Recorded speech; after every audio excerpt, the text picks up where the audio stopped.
de Ultratumba. Sí, de Ultratumba. Bien, querido equipo, ¿cómo están ustedes? Cuentos de la cripta. Y ese Estamos es en nuestro una- bloque político de hoy. Bueno, se parece, ¿ah? Se parece todo lo que está pasando un poco a los cuentos de la cripta, porque hay harto miedo, podríamos decir, en la campaña en general. Lo que está pasando también en el norte ha generado bastante temor, ¿ah?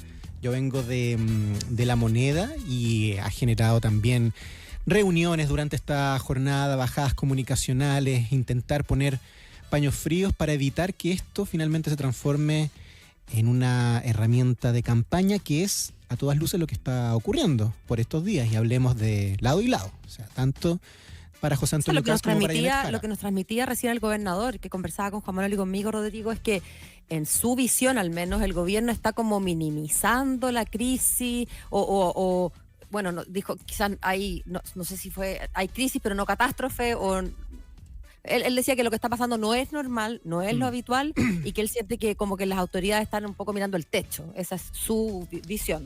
Claro, en el gobierno han hecho todo lo posible por no hablar de crisis, por no hablar incluso de anormalidad, una situación anormal.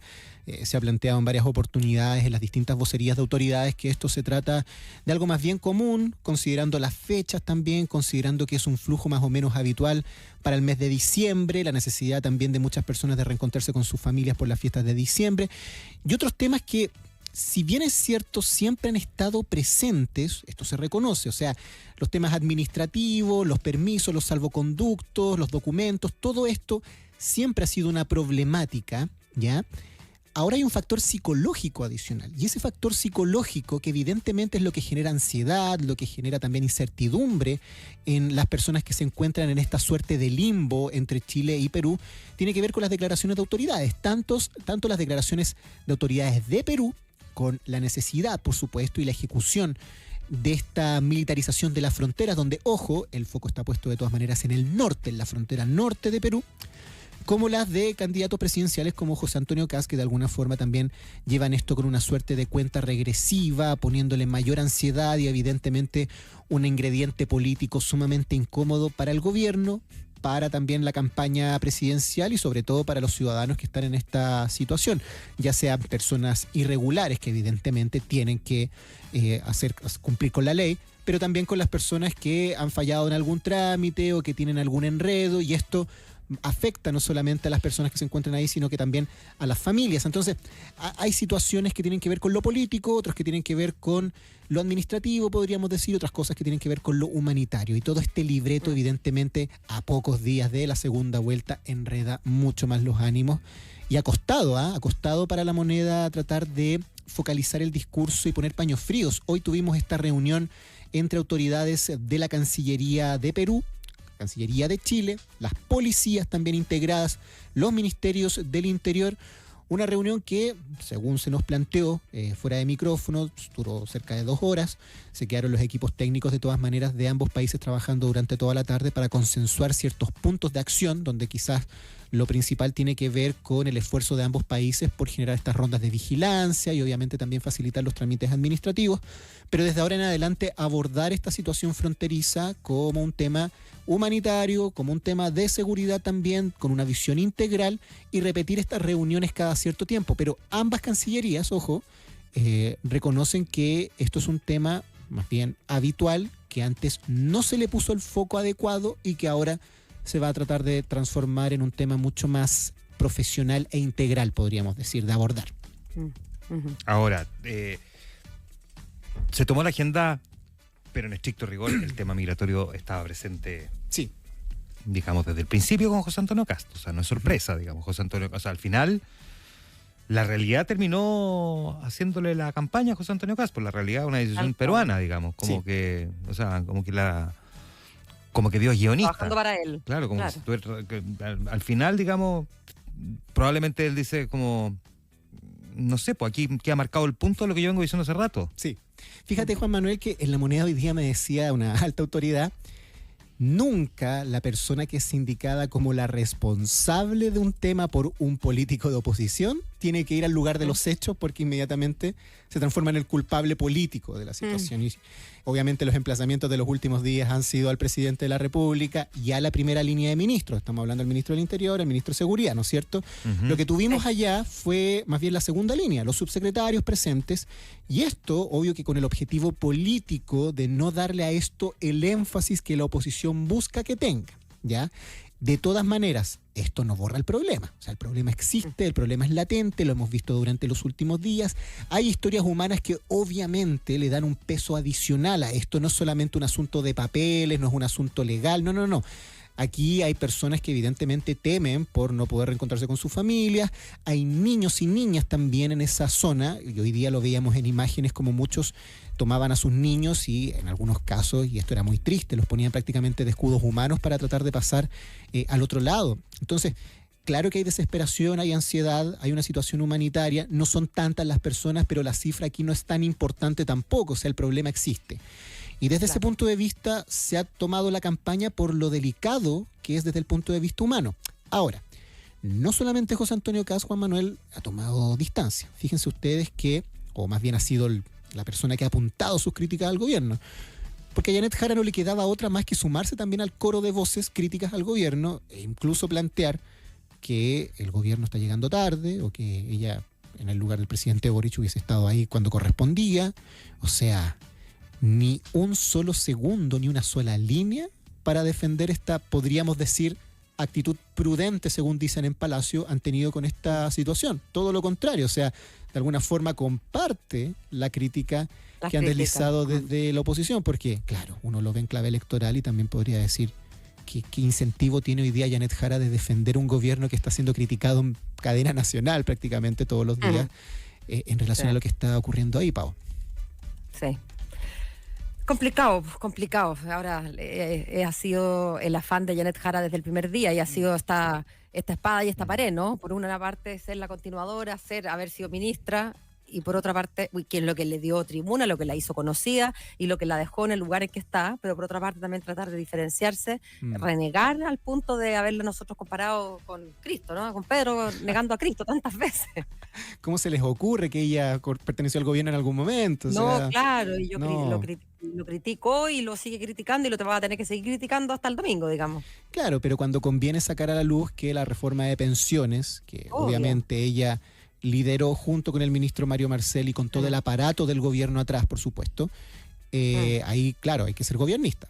Y eso es lo que genera ruido, eso es lo que de todas maneras detona incomodidad, porque bien sabemos, y lo hemos conversado los últimos días, y de alguna forma también me gustaría vincularlo con el primer episodio de La Franja que pudimos ver ayer. La estrategia de José Antonio Kast en una carrera que, bien sabemos, para él se ha vuelto mucho más tranquila, considerando las buenas cifras que tiene. Claro, parece una carrera ganada, entre comillas, ¿no? Su estrategia es seguir vinculando una y otra vez a Janet Jara, ya ni siquiera con el PC, o sea, ya el esfuerzo de vincularla con el PC, ¿para qué? De hecho, Lautaro Carmano ha estado calladísimo durante estos días, Daniel Jadwe no ha generado mayores temblores tampoco al interior de las fuerzas progresistas. Es el gobierno, es Jara, es Boric. Entonces, desde ese punto de vista, es muy difícil para Janet Jara negarlo, tomar distancia, y cuando se generan estos episodios donde ella critica directamente al presidente de la República, claro que se ve plástico. Claro que se ve plástico porque uno piensa en un contexto electoral, Janet Jara no sería tan dura con el presidente Boric, quizás tendría matices, pero jamás manifestaría que ella esperaba tal cosa, que el gobierno hiciera esto, el gobierno llega tarde, o sea, ha sido muy dura, y yo no sé si esto al final del día le va a generar alguna consistencia electoral, porque además esto también lesiona de alguna forma las relaciones con cierto sector del progresismo, o sea, ese 30% del que tanto hablamos. Y que no apoyó a Janet Jara, recordemos. Claro, y en gran medida una parte, podríamos decir, una parte se restó, podríamos sospechar, ¿ya? En esta primera vuelta, ¿qué incentivo va a tener de ir a votar por la candidata oficialista que no quiere ser oficialista, que no quiere ser continuidad? Es complejo, claro, es que la opción al frente es Kast, entonces Kast es lo peor, pero por favor, o sea, también se vuelve un poco plástico y creo que la gente no va a captar el mensaje de la manera adecuada. ¿Y por qué quiero colgar esto a la franja y a las campañas? Porque hoy día la misión de Janet Jara es convocar a este votante que no se siente identificado con José Antonio Kast, que en su minuto eventualmente votó por Franco Parisi o quizás por Evelyn Matei, quizás. Y ahí no basta con ser opositor a Boric, o no basta con ser una representante de las ideas progresistas. Hay que hablarle a la clase media, hay que generar propuestas, y ahí hay un conflicto al interior del comando considerando esta acotada campaña de 2 semanas. Porque, ¿qué es lo que va a hacer Jara? ¿Se va a dedicar a tomar distancia del presidente y atacar a José Antonio Kast y emplazarlo cada vez que tenga oportunidad? ¿O le va a hablar al país?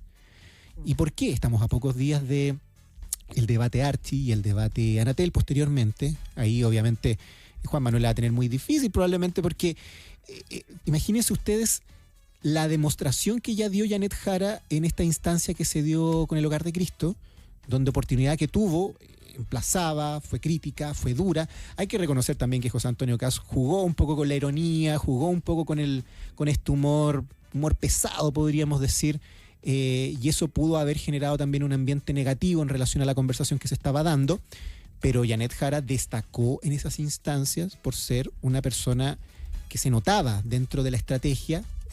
Iban no precisamente a hablar de propuestas, o al menos el fuerte de ese diálogo no eran las propuestas, sino que más bien sacar al pizarrón al candidato de la derecha. Entonces, eso no hay un consenso al interior de los equipos de que sea el mejor camino. Se debería quizás aprovechar ese tiempo para tratar de proponer, ya sea ideas que están contenidas en el programa de gobierno y explicarlas bien, o nuevamente abordar propuestas del programa de París y quizás que le hagan sentido a la ciudadanía y tratar de darles un aterrizaje técnico para que sean una buena herramienta de campaña. Y eso al menos no se ha visto del todo en los últimos días. Oye, y a propósito de respuestas de propuestas de Parisi, en la consulta del PDG, ¿en qué quedamos? Yo aquí me perdí con las matemáticas, porque la verdad es que no tenemos, siendo exactamente las 6 de la tarde con 49 minutos, el padrón de los votantes todavía. No funciona tan bien como el CERVEL, dices tú. Parece que las consultas digitales tienen ciertos problemas, deberían ser más rápidas, deberían ser mucho más... O sea, uno pensaría que fuera instantáneas, ¿no? Exactamente, y ahí parece ser que, no sé, se pueden generar todo tipo de sospechas en relación a por qué no se quiere revelar el número.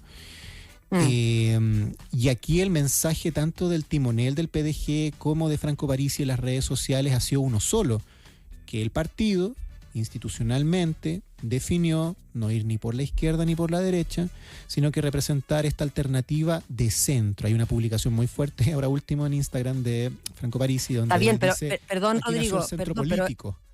Pero esa definición la tomaron post consulta o antes, porque antes ya fantástico, pero resulta que la consulta, el plebiscito el domingo, tiene 2 opciones nomás, si no hay más en el menú. Lo que pasa es que se nota en la previa de toda esta consulta virtual que ya la decisión estaba tomada, o sea, estaba tomada al menos por las principales voces del PDG. La estrategia era llegar a la segunda vuelta con, y esto de hecho se ha difundido en redes sociales, la mayor cantidad de nulos y blancos en la historia de una elección. Ese parece ser el objetivo, una suerte de sabotaje, podríamos decir, de un voto válido, o sea, puede ser que la ciudadanía no decante, o hay un porcentaje. Pero que penca que tu primer aporte al país sea como, yo tengo el récord de votos nulo y blanco, como, ya, al después de tus propuestas. Lo que pasa es que ya hay una narrativa que se le ha dado a la posibilidad de que eso ocurra, que va a tratar de capitalizar Parisi. Recordemos cuando él dijo, qué complicado va a ser para el próximo gobierno, sea de Kast o sea de Jara, si es que los votos nulos y blancos son más de un 10%, o tenemos una cifra de 2 dígitos, por ejemplo. Tal cual. Y ahora ya derechamente se dice, vamos por la cifra más alta en la historia de nulos y blancos. Pero puede que esos nulos y blancos, ojo con esto, no sean precisamente yo voto Parisi. Porque es totalmente legítimo no creerle a ninguno. Obvio. Y manifestarse de esa manera, obviamente. pero ya está definido, ya se ha al menos establecido de esa forma desde el punto de vista político que para esa jornada todos esos votos para Franco Parisi van a ser votos Franco Parisi. Ya. Oye, capaz que la gente que no vaya a votar también diga no, que eran de Franco Parisi, a ver si paga las multas entonces, po. De los que no vayan a votar, digo yo. Ni siquiera ser dueño de los votos. Yo sospecho que el siguiente paso va a ser que alguien del PDG o el propio Parisi sugiera, oiga, mejor no vote ni nulo ni blanco, sino que ponga FP en su voto para que sepamos bien que usted está votando por mí. Ahora, Claro, hágame una oda, hágame un dibujo. digamos que al margen de que los candidatos no son dueños de sus votos, y eso vale para todos, digamos, vale para los votos de Arte, para los de Meo, para los de Carlos May Nichols, o sea, que no son, que se los traspasan todo automáticamente a Jara, o los de Matei y Kaiser, que se los traspasan automáticamente a Kast, en el entendido de que el porcentaje de votos, casi un 20%, 19,7% que obtuvo Franco Parisi, es un caudal que especialmente a Janet Jara le es imprescindible para ganar, o sea, sí o sí los necesita, y que apenas obtuvo un 2% en esa consulta que podemos discutir respecto a su metodología, cuánta gente participó, cómo se hizo, bueno, en fin, todas esas cosas que no vamos a conocer probablemente ya, en fin. Pone a la candidata, al menos en términos comunicacionales, en un predicamento, porque ¿qué hace ella? Su estrategia era evitar que el votante Parisi votara por Kast. Y ese era su objetivo, por eso es que esta afrenta permanente de cuestionarlo en todo lo posible, y por eso es que ella quería la mayor cantidad de debate, no para discutir ideas necesariamente o solamente, sino que para tratar de enrostrar la diferencia entre él y Kast. Una cuestión que ya no va a ocurrir porque nos quedan 2 debates presidenciales y no va a haber más posibilidad de encuentro entre ambos. ¿Qué hace Janet Jara en este caso? Difícil, porque al parecer, Juan Manuel Pao, todo indica que a lo que se está apelando ahora es una derrota honorable más que ir por la victoria. ¿Ya? Independiente de que el impulso que uno vea en los discursos, en el despliegue, en la campaña, en los debates, te diga que aquí todavía hay posibilidades de darlo vuelta. Pero hay un pesimismo muy grande en el comando. O sea, no solamente fuera de micrófono, porque ya en declaraciones algunos voceros incluso han manifestado que las posibilidades que son... te la tienen muy costa arriba, así lo dicen. Francisco Vidal, 1/3 de posibilidad de Janet Jara de ser la próxima presidenta de la República, 2/3 para José Antonio Kast. O sea, qué mal punto de partida reconociendo eso. Ahora, el tema es bien atípico, porque ni siquiera con Evelyn Matei, cuando asumió como candidata a última hora en reemplazo de Pablo Longueira, en Chile Vamos eran tan pesimistas, fíjate. No tengo el recuerdo de que hayan sido tan pesimistas cuando todos sabían que no había posibilidad de ganar esa elección. Me pregunto si la estrategia será bajar las expectativas a un nivel de, reconocemos que nos va a ir muy mal y quizás no nos va a ir tan mal y eso lo vamos a reconocer como un éxito, pero creo que ya no cuadra muy bien en relación a la narrativa que se quiere generar. Creo que a Janet Jara de todas formas se le quiere cuidar como un liderazgo dentro de la oposición y eso también es muy importante, sacar a relucir también los nuevos liderazgos parlamentarios. Paulina Bodanovich, de todas maneras, ahora como senadora electa en el Maule, tiene un papel muy importante en el comando y una visibilidad diaria siendo la vocera o líder del comando. Pero el escenario es muy complejo para la oposición. Ahora, si ustedes visualizan el nervio que existía en los primeros días en relación al votante Parisi y lo que estaba tratando de hacer la campaña de Kast y la campaña de Jara, por vías distintas, Jara prácticamente, o el comando, o los equipos, bailando un poco al ritmo de la agenda que instalaba el candidato Parisi, incluyendo esto aceptar ir a su programa, el Bad Voice, incluyendo esto sacar figuras de su comando que habían sido de alguna forma incómodas para el mundo de Parisi, etcétera. Y José Antonio Kast manipulando un poco el discurso o dándole una lectura nueva al discurso de Parisi, en vez de ir a los programas. No, a mí lo que me encomendaron era ir a terreno, estar con las personas y es lo que estoy haciendo. Bueno, o sea, fueron estrategias totalmente distintas. Pero yo diría que post encuentro de Kast con Frey y post encuentro de Jara con Bachelet y con Luisa Durán, ya se dejó de hablar de Parisi, ¿ya? Se dejó de hablar de Parisi al menos como una fuente institucional de votos, como un bolsón de votos, porque claramente no estaba dando resultado la estrategia. No, pues parecía que le estaba jugando en contra, de hecho. Exactamente, o sea, movimiento que hacía Jara en función de convocar al mundo de Parisi, pasando por Parisi, recibía una bofetada de vuelta. Lo mismo Kast, o sea, Kast, por su parte, tampoco le convenía bailar al ritmo de Parisi, porque ¿para qué? Además, ni siquiera necesita todo ese mundo, o sea, ya con los votos de la derecha está bastante tranquilo. Entonces, por eso en estos días ha bajado un poco la tensión en relación a Parisi o a mencionar a Parisi, y el foco ha estado puesto más bien en el mundo de centro. Y ahí, mundo de centro podríamos decir institucional, pero sobre todo social, ahí Jara ha tratado de mostrar mucho más despliegue, yendo a lugares más bien complicados, ha tratado de mostrarse al menos en distintas actividades. Y José Antonio Kast, por su parte, ha sumado apoyos institucionales de mundos que en su momento mostraban muchos, no pocos, muchos reparos con su candidatura. O sea, la semana pasada... Dolores de guata, o sea, Claro. no, incluso más, pues, claro. Claro, una frontera que jamás hay que cruzar, decía Jaime Mañalich en su momento, y hoy día estaba dentro del equipo de salud que presentaba a José Antonio Kast junto con otros exministros del fallecido presidente Sebastián Piñera, y además el mundo de demócratas, partido que ya obviamente no corre, no existe, pero con figuras, podríamos decir, relevantes o visibles de lo que fue en su momento la concertación, Jimena Rincón, Jorge Tarut incluidos. Ya ahí no estaba en el cuadro Matías Walker, y se nota que en ese sentido había una diferencia de opinión grande que se había manifestado meses anteriores. No es que ese mundo vaya a sumar 1 millón de votos, para nada. Pero desde el punto de vista simbólico, a José Antonio Kast le sirve esa fotografía con el mundo de la concertación, y le sirve esa fotografía con el piñerismo, porque al final del día es una forma de decir, miren, ustedes dicen que yo no quiero acuerdos, que yo no busco el diálogo, que yo soy una persona de la ultraderecha. Bueno, aquí me estoy juntando con personas de distintos mundos. Para eso le sirve la foto, no para decir, oye, los votos de demócratas se vienen para acá, los votos del expresidente Piñera, lo que fue Evelyn Matei en su minuto se van para acá. Eso es un poco lo mismo a estas alturas.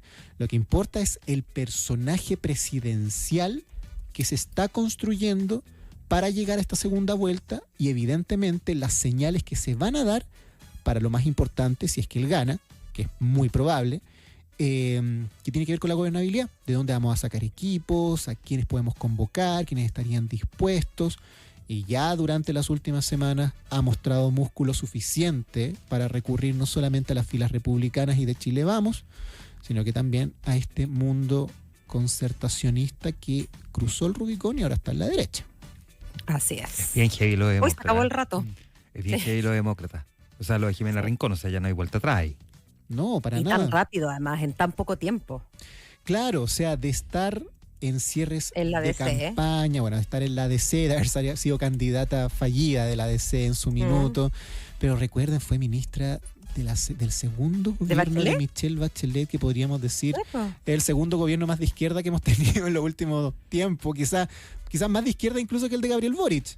Estuvo ahí, fue ministra de la CEPES, fue ministra del Trabajo, y ahora está en la campaña de José Antonio Kast. Es fuertísima esa imagen.